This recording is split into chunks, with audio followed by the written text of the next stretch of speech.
नमस्कार। बहुत बहुत स्वागत है आपका। मैं हूं आपका राजा बाबू और हम दोस्तों अशुद्धता से शुद्धता की ओर अपने इस खास कार्यक्रम में आपके साथ चर्चा कर रहे हैं कि देवनागरी लिपि में लिखी जाने वाली और हिंदी भाषा में बोले जाने वाले तमाम ध्वनियां कैसे निकाले, अक्षर कैसे बोले, शुद्ध कैसे बोले।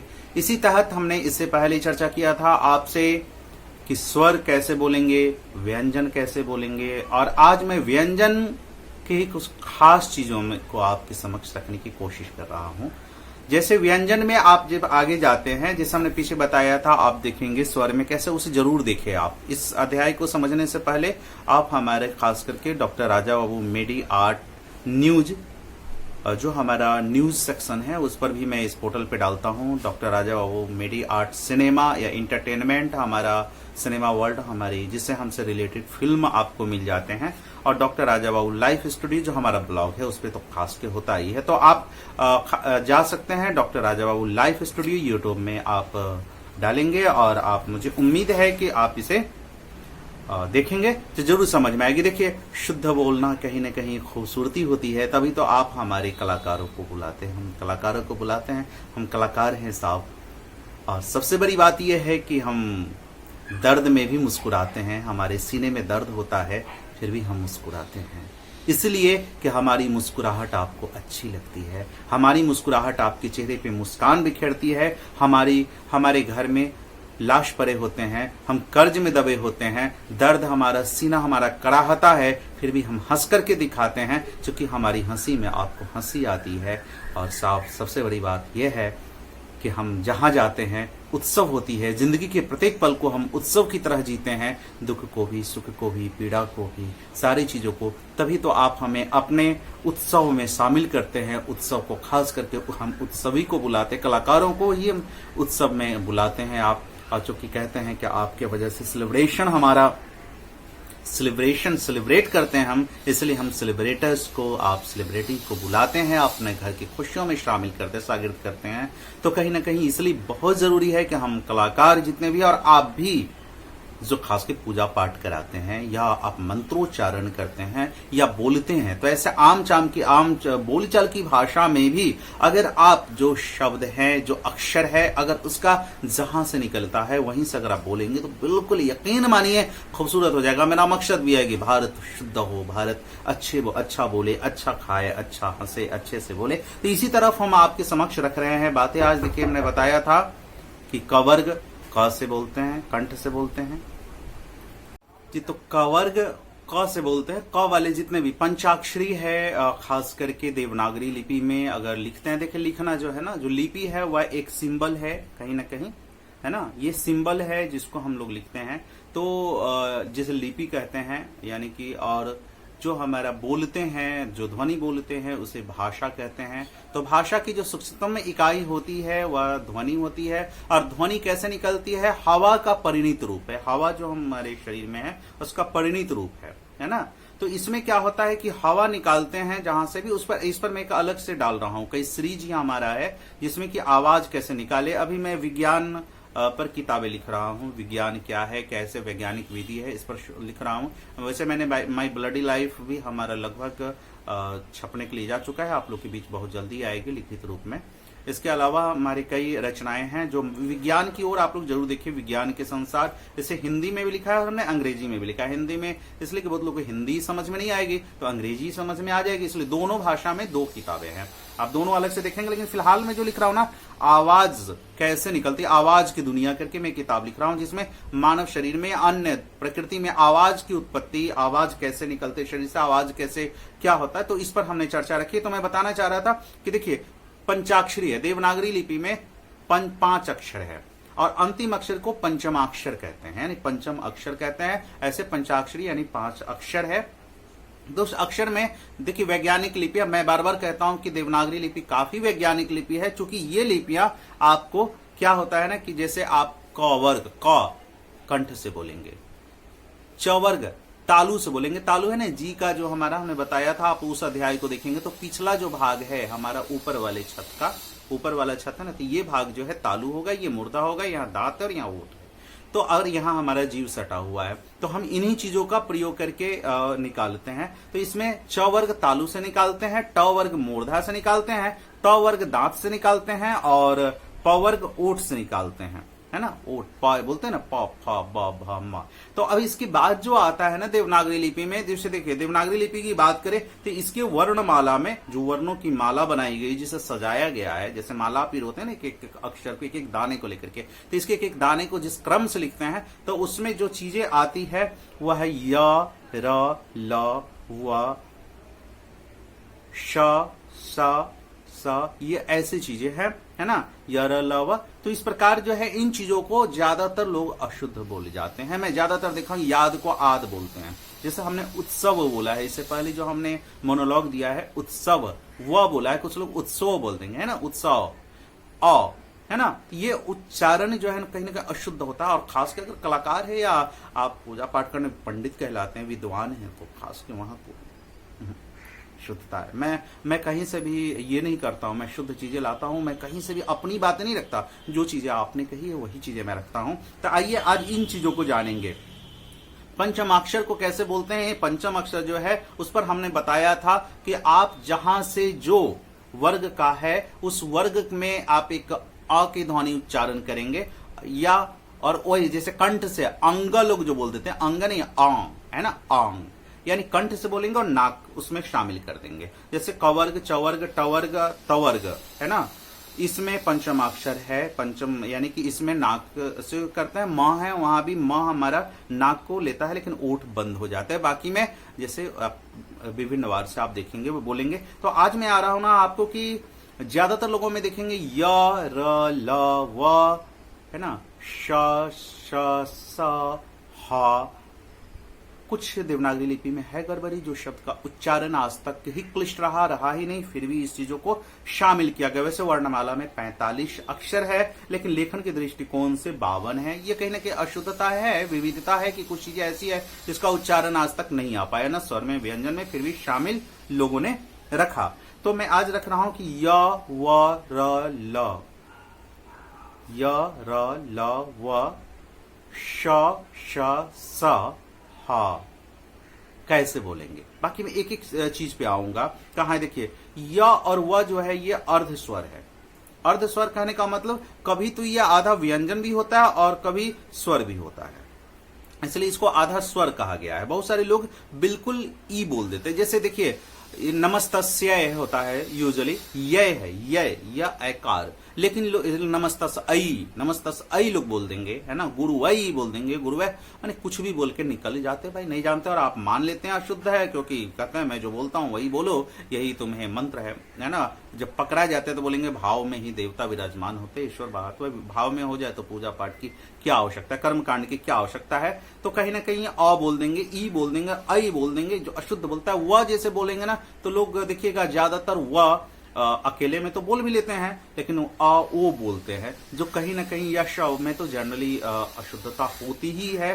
और मैं बता दूं आपको बचपन के एक किस्से कि मैं बचपन में बहुत दिनों तक र को ल बोलता था, क्योंकि मेरी आवाज तूतली थी और लोगों को सुनने में अच्छा लगता था। तो मैं जब सरगम का रियाज करता था सारे ग में, तो मैं साले बोलता था, है ना। तो गुरुजी कई बार, चूंकि वो बता नहीं पाते थे टेक्निक क्या है, मैं आज उसी टेक्निक पे चर्चा कर रहा हूं आपसे। जो टेक्निक की चर्चा कर रहा हूं कैसे बोले, अगर आप जीव देखिए, आवाज निकलती है, जीव का हम स्पर्श कराते हैं, वो स्पर्श व्यंजन में आ जाता है ना।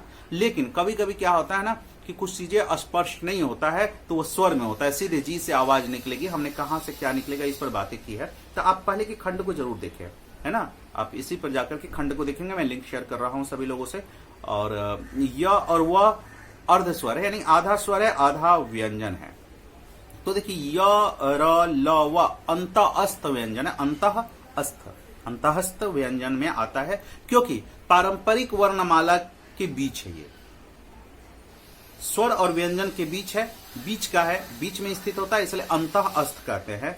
और य का जनरली उच्चारण देखिए, य शुद्ध निकलेगा, य को तालु से बोलते हैं। तालु किसको बोले हैं, मैंने इस पे चर्चा किया, आप लोग देखेंगे। देखिए ये है ना, तो जीभ अगर निकल रहा है, यहां मान लीजिए कंठ है हमारा, है ना, ये जीभ यहां सटा हुआ है, जीभ यहां, ये हमारा जीभ है। नीचे वाले पे पैलेट की बात करें तो बीच में जीभ है, तो ये जो हिस्सा है ना ये तालु है। और ये जो हिस्सा है मूर्धा है, ये हिस्सा दांत है, मसूढ़ा जहां है, और ये हिस्सा ओठ है। तो हमने बोला था कि क यहां से बोलते हैं, च यहां से जीभ को क्या करेंगे, क में जीभ में यहां ले आएंगे, च, है ना, और यहां ट, है ना, यहां त दांत से, यहां प ओठ सटता है, इसमें सारे में ओठ सटता है। तो जनरली इसी में क्या होता है ना, य जो बोलेंगे ना तालु, य, देखिए जीभ ऑटोमेटिकली य यानी कि जीभ पीछे चला जाता है, यानी तालु में सटता है। अगर आप इसको ध्यान रखेंगे ना कि य को कैसे हम लाए, तो आप य बिल्कुल बोल लेंगे। य कहीं भी य को अ बोलने की दिक्कतें नहीं होगी, ठीक है, सुनने में लगता है। य तालु से बोलते हैं, तालव्य है। र आते र, देखिए र हमारा दांत यानी मसूढ़ा से बोलते हैं। ये इसको समझ गए तो आगत में दिक्कत नहीं होगी। तो र है ना, र क्या होता है, मसूढ़ा में सटता है, दांत का जो मूल है वहां सटता है, ये वर्ड्स है। लेकिन इसमें दो चीजें आती है, देखिए एक र जो है, ये र है जो मैं आपको बता रहा हूं, थोड़ा इसको ध्यान से देखिएगा, वीडियो थोड़ा लंबा होगा लेकिन देखिएगा, देखा जाए। एक र ये आता है ना, ये र है ना, ये र जो दांत के मूल से बोलते हैं। एक र आ जाता है, इस पर भी मैं चर्चा करूंगा।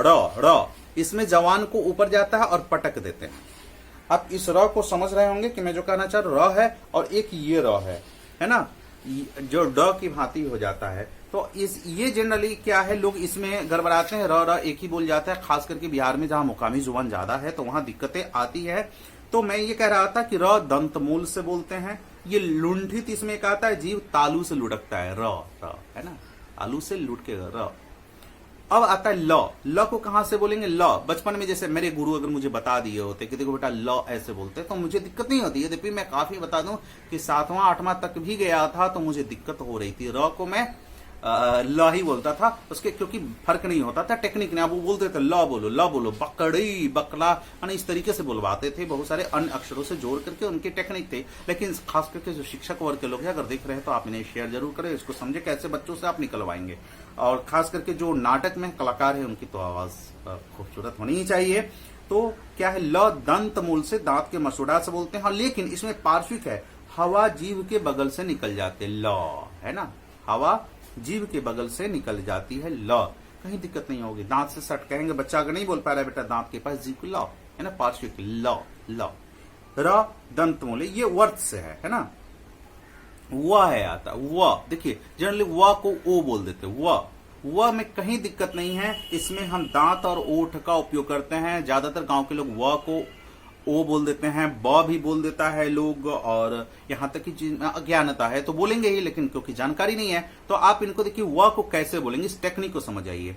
व को बोलने के लिए ऊपर का दांत यानी सटाएंगे नहीं, ब नहीं बोलेंगे, व देखिए व कैसे जा रहा है, हम नीचे का ओठ है ना, व यानी कि ओठ जो है आप सटने नहीं दीजिए, और ऊपर का दांत जो है, ऊपर का दांत और निचला ओठ का उपयोग कीजिए, व है ना, ओठ सटेगा नहीं, व।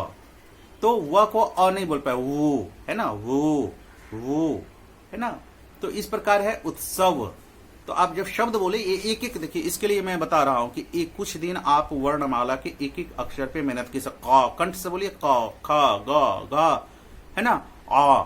तो इस प्रकार जो उच्चारण आएंगे तो धीरे धीरे आपकी वर्तनी और उच्चारण शुद्ध हो ही जाएंगे, इसमें कोई दिक्कत नहीं है। लेकिन वह है, इस पर मेहनत कीजिए। य है, य किसी से भी जोड़िए, य को स्वतंत्र रहने दीजिए। क्योंकि जो चीजें है ठीक है, सब्जी मिक्स करके बनाते हैं, लेकिन प्रत्येक सब्जी की महानता है। प्रत्येक सब्जी, प्र बोला हमने, बहुत लोग प्र को पर बोलते हैं ना, प्रत्येक को प्रत्येक बोल देंगे, ये नहीं बोलेंगे, त का उच्चारण खत्म, ये का उच्चारण खत्म कर देंगे, है ना।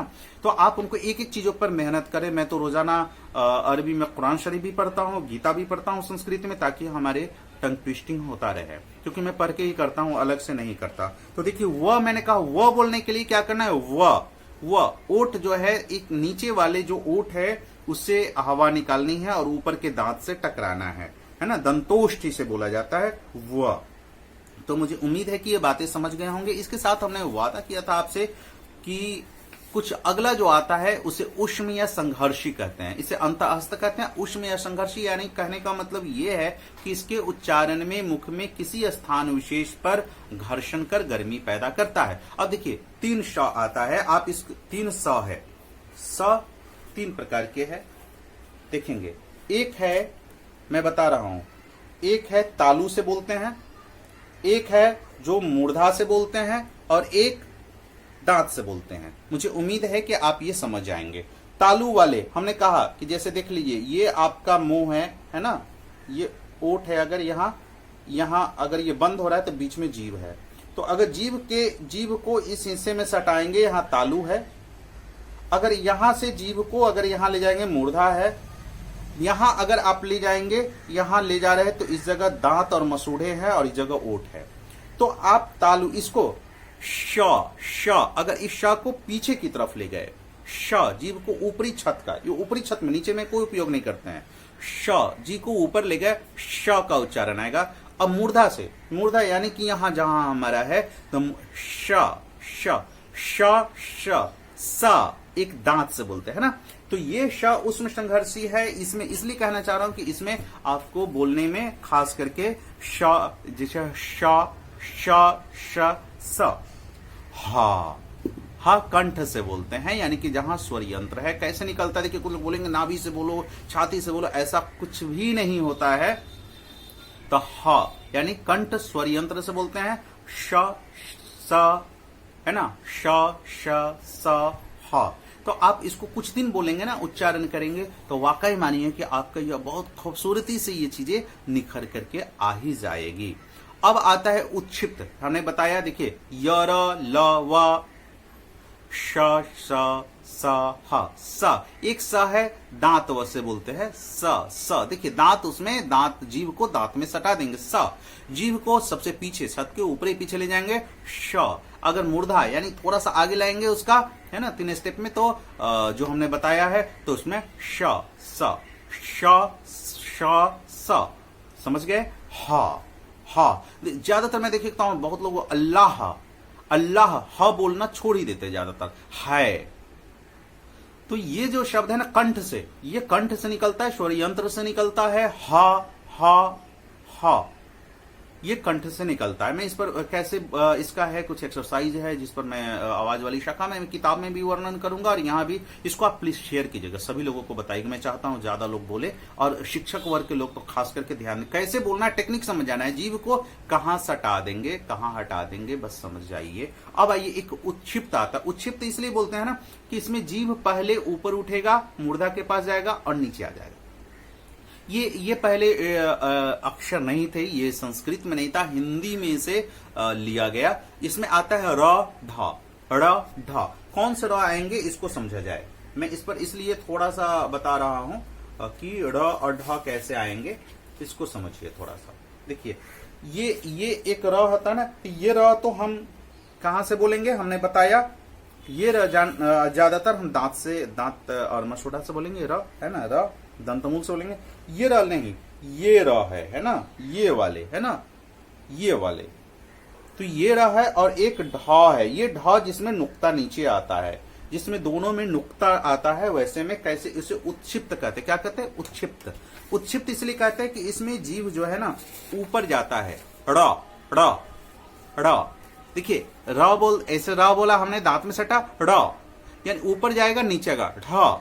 ढ आवाज आती, ऊपर से नीचे, जीभ ऊपर जाएगा, मूर्धा में सटेगा और नीचे आ जाएगा। आप इस टेक्निक को समझिए। जीभ को ऊपर ले गए, ड़ और नीचे पटक दिए, ढ। तो आप ऐसे र, मुझे उम्मीद है कि किस र में कौन रब है। पर अलग होगा, पड़ा अलग होगा। पेड़ है ना, उसमें अलग आ जाएगा। उसमें क्या करेंगे ना, पेड़ ओठ को सटा दिए, पे है ना, ड़। तो इसको सड़क कुछ नहीं है, जीभ को ऊपर ले जाएंगे, नीचे लाएंगे, सड़क। इसमें 3 चीजें। एक मैं एक गुजारिश और करूंगा कि प्रत्येक शब्द में पदबंध है। चूंकि हमने बताया कि वाक्य कैसे बनता है, तो वाक्य के बाद उपवाक्य होता है, उपवाक्य के बाद आपको पदबंध होते हैं, पदबंध से पद बनते हैं, उससे अक्षर आता है, और अक्षर से यानी वर्ण यानी ध्वनि होती है ना उसमें। तो ये चीजें है क्योंकि एक आप अगर शब्द बोलते हैं ना, तो शब्द में एक अक्षर को देखिए कहां से निकलता है, और कुछ दिन के अभ्यास से बिल्कुल है कौन से कहां से आता है। जैसे स बोला, दांत से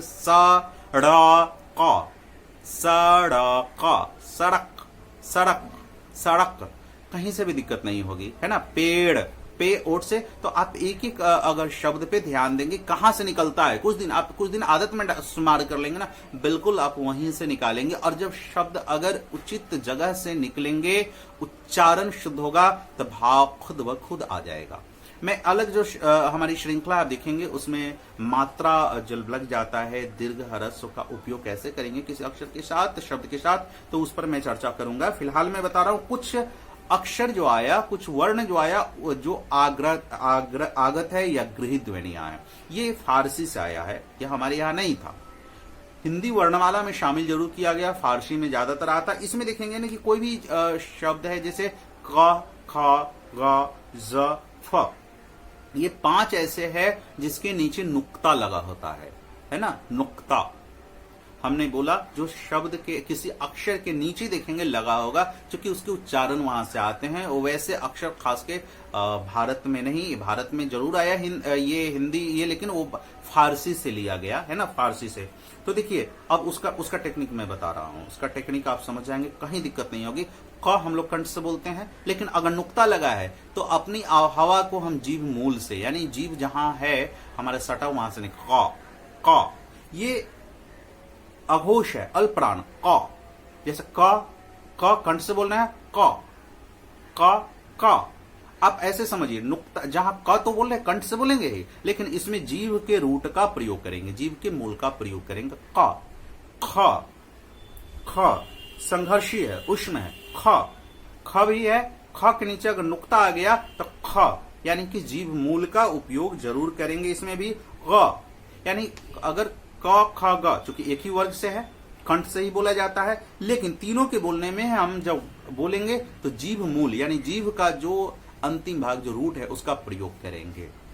तो क ख ग है ना, ये चीजें आ जाएगी। अब आता है ज, तो ज्यादातर हम लोग कहां से बोलते हैं, तालु से, ज है ना, ज तालु से, च छ ज। लेकिन अगर इस ज में नुक्ता आ गया है तो उसे कहां से बोलेंगे, उसे दांत के मूल मसूढ़ा से बोलेंगे। इस टेक्निक को समझिए, ज यानी कि दांत में जो मसूढ़ा है हमारा, दांत का जो मूल है ना, यहां ले आएंगे, ज हम सटा देंगे ऊपर की तरफ, ये आ जाएगा। अब इसके बाद ये फ जो है ना, फ प फ ब भ, तो ज्यादातर हम लोग क्या करते हैं फ में कि प फ ब भ, यानी ओठ पवर्ग को बोलने में ओठ सटता है, लेकिन ये अगर फ के नीचे नुक्ता आया है तो हम ओठ को नहीं सटाएंगे। मुझे उम्मीद है कि आप समझ गए होंगे। फ व जैसे निकालते हैं ना, तो व के उच्चारण में चूंकि हवा ही हम चेंज करते हैं आवाज के रूप में, तो फ यानी ओठ सटने नहीं देंगे तो आपका फ का उच्चारण हो जाएगा। ब में ओठ सटाते हैं, लेकिन व अगर बोलते हैं ओठ नहीं सटने देंगे, व निकल जाएगा। तो मुझे उम्मीद है य हम लोग कहां से य जो बोलते हैं, अ बोलते हैं, जीव के बीच से बोलते हैं, लेकिन अगर य बोलना है तो सिर्फ जीव को ऊपर सटा देंगे। य अ बोल रहे हैं ना, देखिए अ बोल रहे हैं, जीव के बीच से बोलते हैं, हमने बताया आप स्वर वाले भाग को देख लेंगे कहां से बोलते हैं तो। और लेकिन य बोलेंगे वो तालु से बोलते हैं, जीव को सिर्फ सटा देंगे ऊपर, क्योंकि स्पर्श करता है व्यंजन में, स्वर की सहायता से ही बोलते हैं लेकिन व्यंजन स्पर्श करता है। तो उम्मीद है कि हमने आज आगत और अंतःस्थ साथ में इन चीजों को हमने उच्चारण पर जोड़ दिया है। और नाटक वाले लोगों में खास के जो एक्टर हैं या जो लोग मंत्रोच्चारण करते हैं, मंत्र उच्चारण, लोग उच्चारण बोल के निकल जाते हैं, आप पूरे शब्द को बोले और एक एक शब्द को देखे कहां से कौन सी आवाज देवनागरी लिपि में निकलती, चूंकि ये संस्कृत से कही जाती है। पूरी दुनिया की जितनी भी भाषाएं हैं ना संस्कृत से निकली है, चूंकि शुरू में भारत की अगर भाषा का इतिहास देखते हैं ना तो संस्कृत था, संस्कृत के बाद पाली आए, पाली के बाद प्राकृत आए, प्राकृत के बाद अपभ्रंश हुए, अवहट हुए, और अवहट के बाद सीधे हिंदी आ गई जो प्राचीन हिंदी रही है। लिपि का इतिहास हमने बताया, तो संस्कृत से ही पूरी दुनिया, संस्कृत कीर्त लोग बोल देते हैं या किरीत बोल देते हैं, संस्कृत कृत, आप ध्यान रखेंगे। कुछ कुछ ऐसी चीजें मैं बताऊंगा आपको। तो संस्कृत से ही दुनिया की तमाम भाषाओं का जनन हुआ है, ऐसा कहा जाता है। तो मुझे उम्मीद है कि अगर देवनागरी लिपि के जितने भी लगभग 45 के आसपास वर्णमाला में अक्षर है, वर्ण है, अगर इसको हमने बोल लिया तो दुनिया की कोई भी भाषा का हम शुद्ध उच्चारण कर लेंगे। देवनागरी लिपि में साइलेंटिंग होता है, बहुत खूबसूरती की बातें हैं। तो उम्मीद है कि आपको ये श्रृंखला जरूर पसंद आएगी। यद्यपि लंबा तो गया है, लेकिन उम्मीद है कि आप पूरा देखें और ज्यादा से ज्यादा लोगों को आप नहीं, मैं इस पर नहीं करूंगी, या आप पर छोड़ देता हूँ कि आपने प्यार कैसे देंगे। मैं तो बस अपने बीच रख रहा है, तो हमने रखा है। जो लोग जुड़े हुए हैं, हमारे छात्र जुड़े हुए हैं, उम्मीद है कि आप इसको जरूर बोले और गुजारिश है कि इसे पूरा जरूर देखें। तो फिलहाल दीजिए अलविदा, प्रणाम, नमस्कार, धन्यवाद।